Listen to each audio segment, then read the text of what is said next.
चुनौतियों के साथ में भी हमारे सामने उभर के आई थी। इसी विविधता के सामने जो समस्याएं जो हमारे सामने उभरी थी, बाबा साहब ने उन सभी समस्याओं को देखा भी था। आंदोलन भी हुए थे। पेरियार जी का एक आंदोलन था कि आत्मसम्मान के लिए आंदोलन।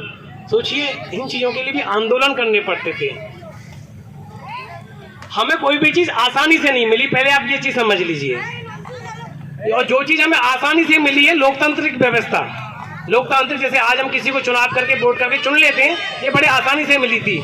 और इसी ने ही हमारा सबसे ज्यादा नुकसान किया है। जब हर चीज के पीछे हमें संघर्ष करना पड़ रहा था, जब हमें हर चीज के लिए, इवन पानी पीने के लिए संघर्ष, कहीं बैठने के लिए संघर्ष, बोलने के लिए संघर्ष, समानता के लिए संघर्ष, हमें भेदभाव न करें इसके लिए संघर्ष, हर जगह हर स्तर का संघर्ष हमने देखा था। कई आंदोलन चले थे, बाबा साहब से पहले भी आंदोलन थे, बाबा साहब के बाद में भी आंदोलन है, और आज तक आंदोलन चल रहे हैं। और राही जी उसका प्रत्यक्ष उदाहरण है कि हर दिन, जैसे ब्रिजवासी जी ने बताया था कि हर आंदोलन को एक नया, एक लोगों के नज़र में लेके आने के लिए कि ये भी लोगों की समस्या है, वो काम राही जी यहाँ क्षेत्रीय स्तर पे कर रहे हैं। जब ये समस्या हम एक वैश्विक स्तर पे देखते हैं, एक देश के स्तर पे देखते हैं, तो मुझे याद आता है कि पेरियार जी जैसे महान व्यक्ति, दार्शनिक, लिखा हुआ दार्शनिक का मतलब है कि जो आदमी समस्या को ऐसे नहीं देखता कि ये समस्या है, जो ये भी सुझाव दे कि क्या होना चाहिए, क्या होना चाहिए, ये भी जो सुझाव थे, उसको हम दार्शनिक बोलते हैं। बाबा साहब भी बड़े प्रभावित थे इस तरीके के व्यक्ति से। वो चाहते थे कि मेरे संघर्ष में कोई व्यक्ति मेरी जैसी सोच का मुझसे जुड़ रहा है, और उनसे वो प्रभावित भी हुए थे। और जब हम भारत के संविधान को देखें तो जो बाबा साहब की एक सबसे बड़ी महत्वपूर्ण, जो हमारे लिए एक गिफ्ट है, जो हमें आज ऐसा, जिसके आधार पर हम अपने अधिकार को मांगते हैं, जिसके आधार पर आज हम यहाँ बैठे हुए हैं, जिसके आधार पर हम कहते हैं कि यहाँ बाबा साहब ने हमें क्या दिया, संविधान दिया, तो उसमें जब हम अपने अधिकारों को देखते हैं ना, उसमें ऐसे ऐसे अधिकार लिखे हुए हैं कि देखो, हमें समानता का अधिकार है, हमें स्वतंत्रता का अधिकार है, हमें शिक्षा का अधिकार है, हमें धार्मिक स्वतंत्रता का अधिकार है, हमें वो अधिकार भी दिया। बाबा साहब ने कहा तुम्हें धर्म पसंद है, विश्वास कीजिए, नहीं पसंद मत कीजिए, छोड़ना है छोड़ दीजिए। तो जो ये आज का जो शीर्षक था कि धर्मांधता का उन्मूलन, तो ये अधिकार भी बाबा साहब ने ही दिया है हमको।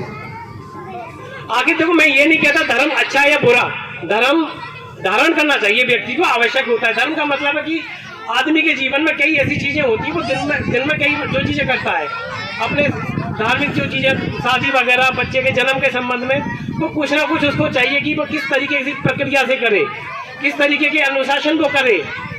तो ऐसे अनुशासनों को आज तक हम वैदिक संस्कृति से करते आए होते हैं। जब वैदिक संस्कृति का बाबा साहब ने अध्ययन किया तो देखा तो ये तो हमारे गुलामी की वजह है, इसकी वजह से तो हम गुलाम हुए थे।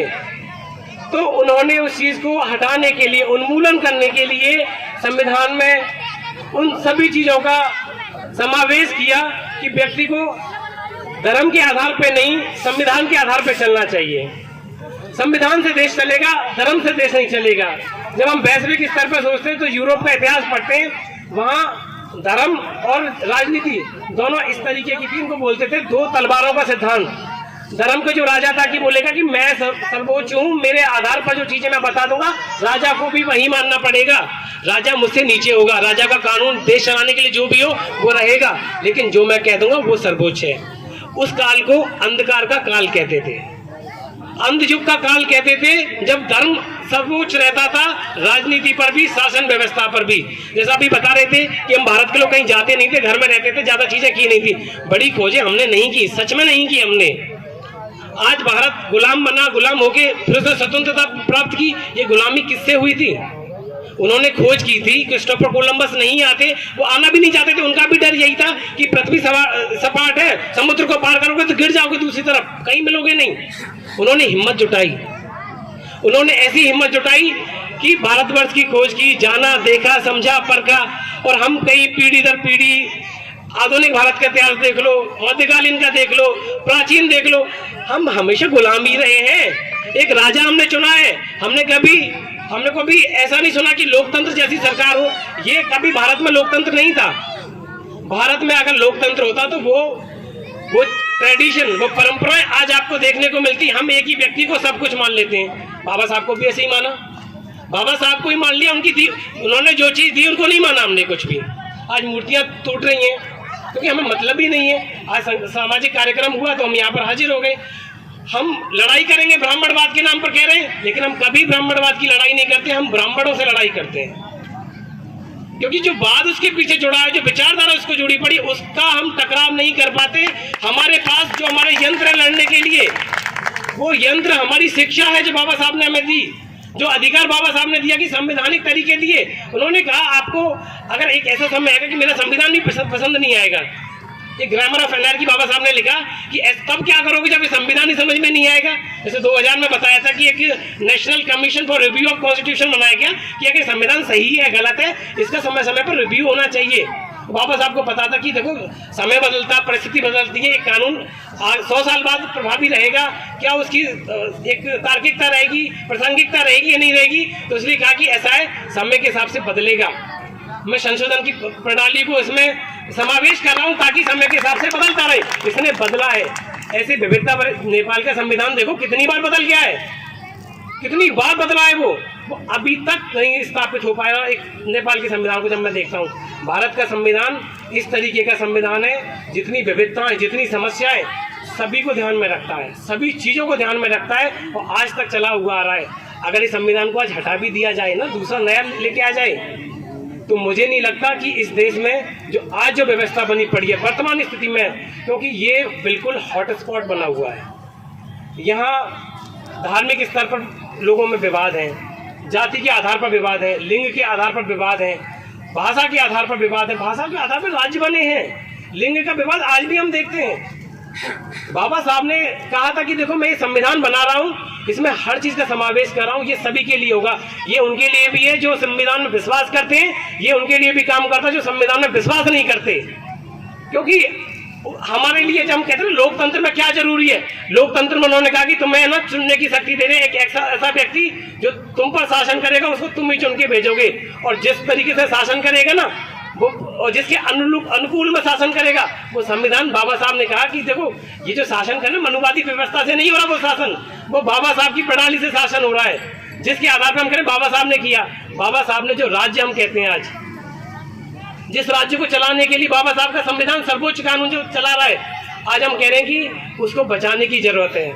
बाबा साहब ने सारी शक्ति हमें दी है, और हमने क्या किया है, हमने उन शक्तियों को कभी जाना तक नहीं है। आज हमने अपने आप को सीमित किस चीज़ में कर लिया है कि धार्मिक कार्यक्रम कभी होगा अटेंड कर लेंगे, जुड़ लेंगे, वहाँ जाकर जय भीम कर लेंगे। हमसे भी कई क्लाइंट ऐसे ही मिलते हैं। देखो भरतिया का एक कांड हुआ था जहाँ पर 14 अप्रैल के दिन परमिशन होने के बावजूद भी इस तरीके का उनकी जो जुलूस निकल रहा था, पत्थर फेंके थे उन पर, 51 लोगों के चालान किए थे, और उनकी कैसी शर्तें लगाई थी कि 5-5 लाख की आप जमानती लेके आओ और बंद पत्र भर के दो कि आप दोबारा इस तरीके की हरकत नहीं करेंगे। उनकी जमानत करने के लिए कोई व्यक्ति नहीं था, जमानत देने के लिए कोई व्यक्ति नहीं था उनका। और जो ठाकुर समाज के जो लोग थे, जो बाबा साहब की विचारधारा जैसी चीज़ों के खिलाफ में रहते थे, उनके हौसले इतने बुलंद थे। जब मैंने ये मुकदमा मेरे पास जब आया था तो मुझे वाकई असल स्थिति पता चली कि लोग किस तरीके से प्रभावित होते हैं। जो बाबा साहब के नाम पर जो कहते हैं कि हम 14 अप्रैल तो एक दिन मिलता है, जब बाबा साहब के लिए हम कहते हैं कि भाई उन्होंने संविधान दिया, आज उनको हम कुछ करते हैं, उनके लिए एक दिन के लिए उनका जन्मोत्सव एक बड़े हर्षोल्लास से मनाते हैं। उस प्रोग्राम को भी उन्होंने इस तरीके से कर दिया। उन लोगों को 5-5 लाख की मुचल की सरकार के जो नुमाइंदे होते हैं, जो SDM होते हैं, DM होते हैं, SSP होते हैं, जो उनके प्रतिनिधि होते हैं सरकार में, उन्होंने उन्हीं व्यक्तियों को पाबंद कर दिया। तो सोचिए आपकी स्थिति कहाँ तक सीमित होगी। लड़ाई आप किससे लड़ेंगे? ये जो आप लड़ाई लड़ने के लिए आज बैठे हुए, आप अकेले धीरे धीरे करके आप अकेले हो जाएंगे। क्योंकि आप अभी इसलिए नहीं बोल रहे क्योंकि भर्ती काम का मामला है, बाजने का नहीं है। फिर बाद में कह देंगे ये दूसरे जिले का मामला है, इस जिले का नहीं है, दूसरे राज्य का मामला है, इस जिले का नहीं, इस राज्य का नहीं है। आप कब तक अपनत्व का भाव नहीं रखोगे? क्यों इन संघर्षों को आप एकीकरण नहीं करोगे? क्यों नहीं समझोगे अगर तमिलनाडु के किसी गांव में झगड़ा हो रहा है दलित के लिए, मथुरा से आवाज क्यों नहीं उठनी चाहिए? आप क्यों इन चीज़ों को यहाँ तक इतना सूक्ष्म देखने लग रहे हो? जितना इस आंदोलन को जितना सूक्ष्म करोगे ये उतना सूक्ष्म हो जाएगा।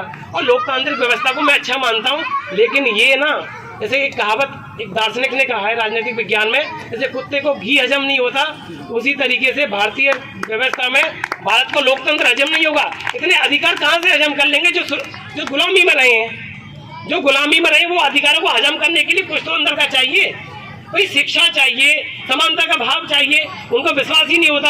अगर मैं किसी व्यक्ति को बताता हूँ तुम्हारा ये अधिकार है, मेरा यूट्यूब चैनल है, मैं लोगों को जागरूक करता हूँ, देखो तुम्हारा ये अधिकार है, पुलिस पकड़ ले ये अधिकार है, ये चीज़ कर सकते हैं तुम, तो उनको विश्वास नहीं होता। वकील तो सही कह रहे हैं कि आप बिल्कुल इस बात को लोगों को आज उनके जो लोकतांत्रिक अधिकार है उनको बता दिया जाए, उनको विश्वास नहीं होगा। आज जो कोई पुलिस वाला उनसे कह दे कि ठीक है आप इस तरीके से आ जाइए, ये कर देंगे वो कर देंगे, वो विश्वास, क्योंकि संविधान को आज तक लोगों ने मानसिक रूप से, आत्मिक रूप से अंगीकृत नहीं किया है। 26 नवंबर 1949 की जो एक प्रतिज्ञा लिखी गई है संविधान की प्रस्तावना में, आज अंगीकृत कर रहे थे भारत के लोग, तो असल में नहीं हुई है। अगर होती तो आज हम इतना डर के नहीं रहते। ये जेलें भरी पड़ी हैं, क्योंकि देखो मैं PhD कर रहा हूँ, मेरा जो विषय, शोध का विषय, वो अंडर ट्रायल प्रिजनर्स पर है, जो विचाराधीन कैदी हैं, जो जेलों में बंद हैं, जिनकी ट्रायल्स नहीं हुई हैं, जिनको जमानत मिल सकती है वो तब भी बंद हैं।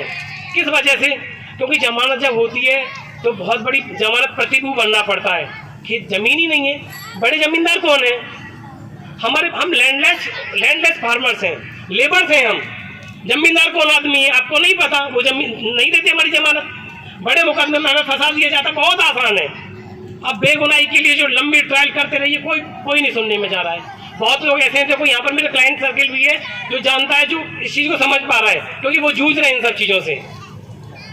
मैं कह रहा हूँ कि आज आप सभी को जरूरत है एक होने के लिए। आपको जरूरत है बाबा साहब के संविधान को पढ़ने के लिए और अपने आप को शिक्षित करने के लिए, अपने आप को संगठित करने के लिए और संघर्ष करने के लिए। लोकतंत्र को मैं इसलिए कहता हूँ ये हजम नहीं हो पाएगा, क्योंकि हजम करने के लिए जो आंतरिक की जो एक मजबूती वो नहीं है हमारे अंदर। राजाशाही देखी, मुगल्स रहे तो मुगल्स के टाइम पे देख लिया, राजा रजवाड़े देखे, प्रिंसली स्टेट देखे, लोकतंत्र था ही कहाँ। लोकतंत्र की जो व्यवस्था, लोगों का राय लेना चाहिए। लोगों की ये वोट तो तुम पैसे देके तुम वोट देते हो, जाति देके वोट देते हो, मैनिफेस्टो कोई नहीं जानता क्या होता है। ये जो चुनाव की जो प्रक्रिया, ये हालांकि ऐसा व्यवस्था बना दी है, सब ऐसा लगे देखो लोकतांत्रिक तरीके से हो रहा है, नोटिफिकेशन जारी होगा, चुनाव होगा, प्रतिनिधि दिए जाएंगे, चॉइस दिए जाएंगी, काम वही होगा हर बार, काम हर बार वही होगा जो होता आ रहा है। ये इतना सिस्टमेटिक तरीके से किया जाता है कि हर बार लगता है तो लोकतंत्र है, लोकतंत्र जैसी चीजें हैं। और जो चौथा स्तंभ बताया गया था कि सरकार का चौथा स्तंभ मीडिया का क्या हाल है, लोगों की समस्या आती है कि राष्ट्र जो एक लोगों को दिखे कि यार इनकी समस्या ये है, अनुसूचित जाति, जनजाति, पिछड़े वर्ग के लोगों की क्या समस्या है, शिक्षा को लेकर क्या उनका स्तर बना हुआ है। आज इस तरीके से ऐसा स्तर बना दिया गया, मुझे लगता है कि जब तक ये बुद्धिजीवी वर्ग की विशेष जिम्मेदारी है कि जब तक वो अपनी भूमिका नहीं अदा करेंगे, राही जी अपने स्तर से हर आदमी को अपनी क्षमता के आधार पर काम करना चाहिए। अगर मैं वकील हूँ तो मैं ज़्यादा से ज़्यादा क्या करता हूँ, किसी की वकालत कर सकता हूँ और लोगों को जागरूक कर सकता हूँ। नेता का काम नेतृत्व करने का है, जनता का काम या तो वो कुछ भी अपने क्षेत्र में जो भी कर रहे हैं, जिस तरीके से कर रहे हैं, एक अच्छे नेतृत्व के साथ में जुड़िए तो सही, अपने बच्चों को शिक्षित तो करिए।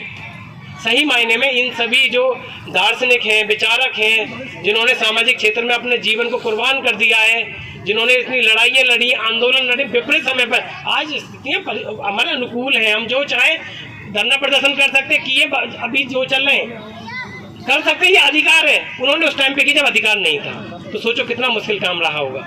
मैं आप सभी से यही निवेदन कर रहा हूँ, आप अपने आप को सशक्त बनाइए। शिक्षा से अलग दूसरा तरीका आपके पास नहीं है। जय भीम, जय भारत।